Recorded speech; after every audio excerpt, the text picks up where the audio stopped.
Friends, আজকের mini ব্লগটা আমার নিজেরই ভীষণ পছন্দ হয়েছে। সকালবেলা ফ্রেশ হয়ে চলে গেলাম মাছ বাজারে, মাছ কিনলাম এবং একটু আলু কিনেছিলাম।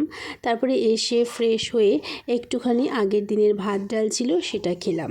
তারপরে আজকে কি রান্না করব সেটার জোগাড় করতে বসে পড়েছি। আজকে রান্না করব মাছের ঝাল আর কুমড়ো ভাজা। হ্যাঁ, ভাবছো তো যে 4 জন মানুষ আর দুটো কেন মাছ রান্না করলাম। অ্যাকচুয়ালি এই মাছটা রান্না করলাম হচ্ছে শ্বশুর শাশুড়ির জন্য, আর আমি আর বর খাবো মাছ ভাজা রাতে।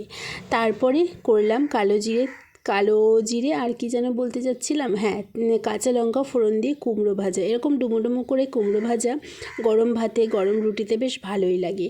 তারপরে স্নানের আগে একটুখানি টমেটোর মধ্যে চিনি দিয়ে একটু স্কিন কেয়ার করলাম। শীতকাল আসছে, এখন বেশি বেশি করে স্কিন কেয়ার করতে হবে। তারপরে স্নান করে চলে গেলাম ছাদে, জামা কাপড় মেলে। আমার মিনি ব্লগ শেষ হলো। ভালো লাগলে লাইক করো।